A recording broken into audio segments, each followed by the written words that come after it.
Hello leaders and welcome once again. In our last episode, we shared with you great information about how to discover your purpose, your vision and your goals. And as I have mentioned earlier also, these three aspects of your life laid the very foundation for the achievement of any good that you desire. Now considering that you have established your purpose, you have built your vision and you have set your goals, I want you to watch this episode with open mind, without any distractions and for maybe a couple of times until you understand the essence of it completely. And if today's episode resonates with you, I encourage you to join our movement of mastering the mind.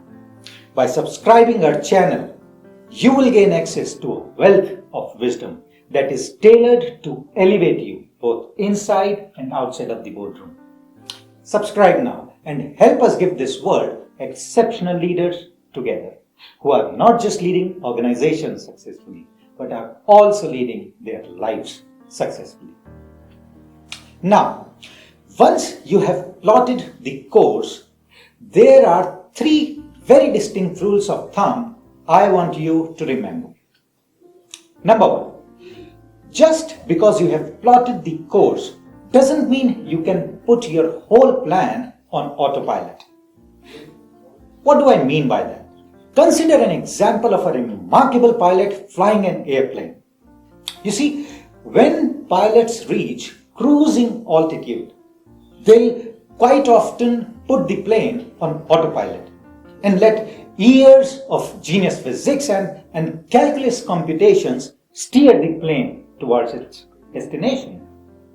But even with autopilot, you have got to manually get the plane in the air and manually land it.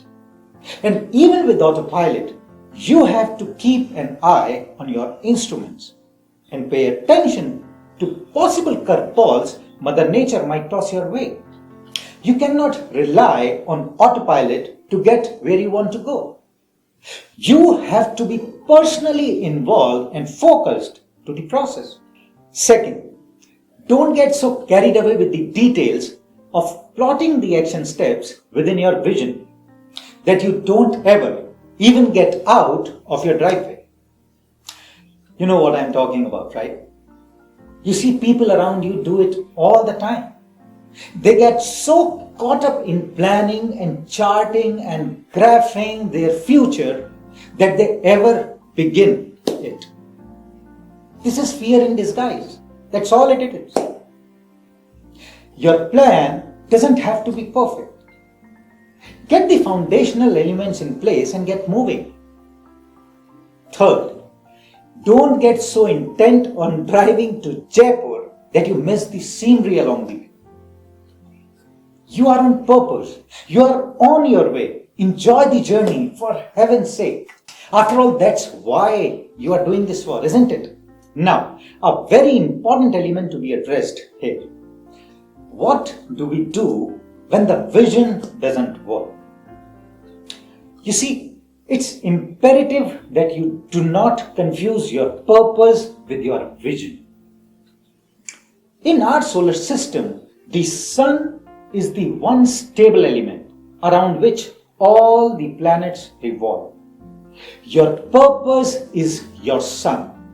It doesn't move.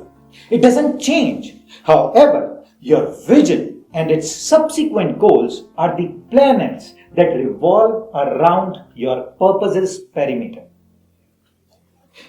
People often say that they thought they are focused on their purpose in life.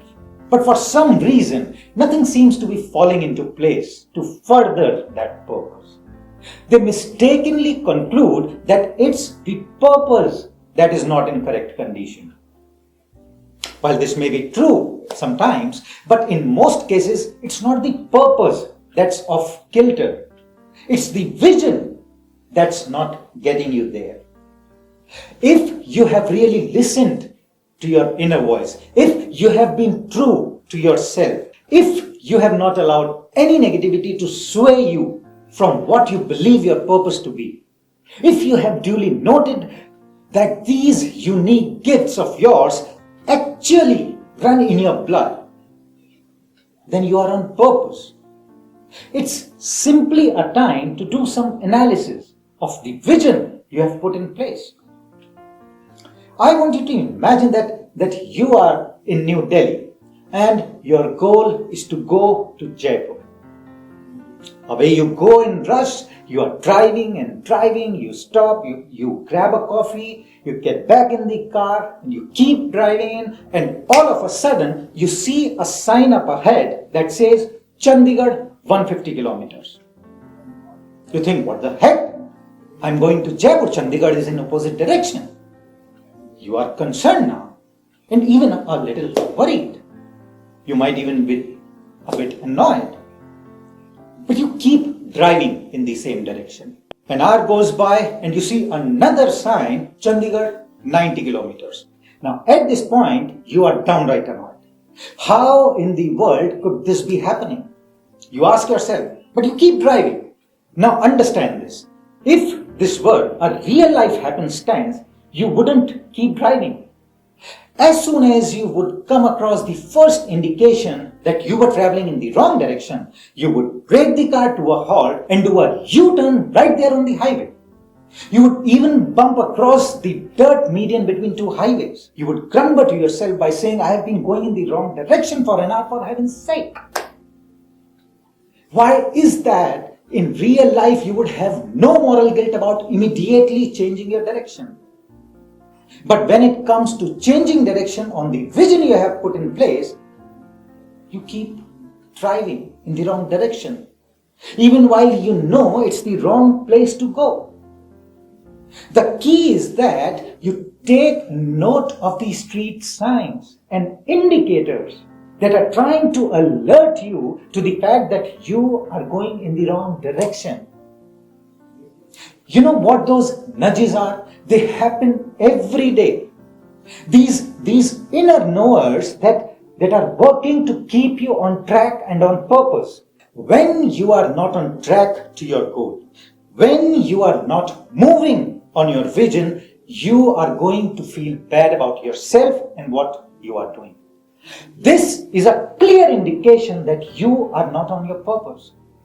Your intuitive mind will scream at you. Intuition is a marvelous mental muscle that tells us the direction we should be going. It's part and parcel of the orderly universe we exist in. It's here for a very definite reason. Now, there is a difference between bumping up against dead-end brick walls and meeting up with resistance as you pursue your vision. This is where your intuition kicks in.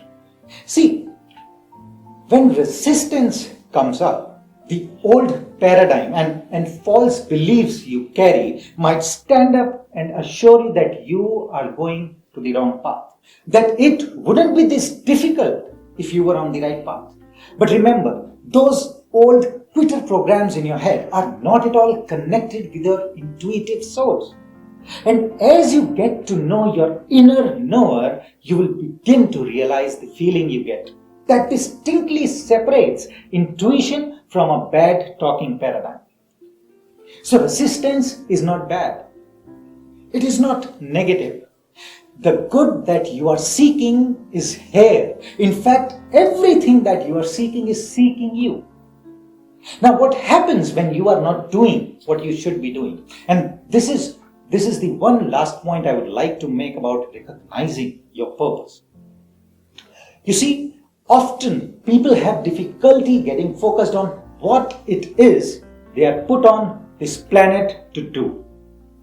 Because they are already doing something day in and day out that exhausts their time, and in the end they feel that they are on the right track because they are covering most of their bills. Just because you have a 9-to-5 obligation and your bills are getting paid doesn't mean that you have figured out your true purpose. This obligation, however, can often block or impede your progress toward the better and higher use of your time and talents.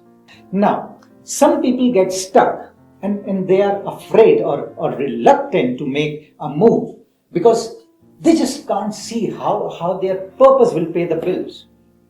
Furthermore, they have been programmed from infancy to believe it is better to be safe than sorry. Well, in this context, it's not better to be safe than sorry. I want you to picture yourself reaching the end of the road. Or let me be very blunt here. When you arrive to your deathbed, do you think you will be happy because you had a safe trip? But you never did the things that you dreamed about? And rather than reliving the exciting, growth-oriented experience that you had, you end up wondering what would have happened if you had stepped out and molded your own future. On the other hand, there are people who land on their purpose and throwing all the caution to the wind, stopped everything they are doing, including their paying jobs, to seek out this higher end for their lives. Just think about it. Now, at this juncture, there is only one thing that will define how ambitious are you. I mean, what are you willing to sacrifice or endure in order to get yourself moved onto this right track? The fact is, no matter how easily your purpose comes to you, you will be asked to make sacrifices in order to fully bring it into your life. In order to have any good come into your life, you must create a space for it first. That's the law. However, when I mention sacrifice, there are some people who envision some kind of old ritual that involves really unhappy goats. I'm not talking about that kind of sacrifice. There is a common misconception out there that a sacrifice means you are losing something. You're not losing here. When you are sacrificing something in order to operate at your higher level, which is to live your purpose and mission on this planet, you are just giving up something of a lower nature to bring something in of a higher nature. That's all sacrifice is. You know, you can't get to the top of the ladder unless you leave the bottom. This is true in every facet of life. Think of the people who are looking for a new relationship, but they still haven't let go of the old one. Look at the people starting diet programs who just can't give up their evening meal with a piece of sweet. And in today's economy, there are all kinds of people who have been downsized and are looking out for a new position, but they still have got the old position with its negative emotional baggage fixed in their mind. What would you sacrifice in order to move into a new life? In order to obtain your dream? In order to do every day what you love to do? As a guideline, I tell my coaching students and convention attendees to consider sacrificing first what is not vital to your survival, and second, what is not required to achieve your purpose. You are not going to endanger your life or the lives of those around you. You are not going to give up your health, but you might give up something you enjoy as a pastime or hobby in order to devote more time to creating this dream of yours. You might be willing to endure a temporary cash crunch in order to get a brilliant idea up and running. You might be willing to give up 1 or 2 nights a week in order to receive the education, training, or a certification you need to get you one step closer to your goal. How ambitious are you in reaching this stated desire? See, ambition is an expression of your desire. It's the thing that drives you. It's the fuel that pushes you forward. It gives you confidence. I have often stated that confidence is strength with style. Arnold Palmer says that confidence is a mix of concentration and pure hunger. And there is an enormous difference between hunger and greed. Hunger is understanding that you have an infinite source of supply and that you are here to do God's work. After all, God is a creator and God's work is creation. It's why we all possess this hunger to express this power in a greater way every day. Greed, on the other hand, indicates there is a limited supply and we may not get our share. So we will take it from anyone and everyone.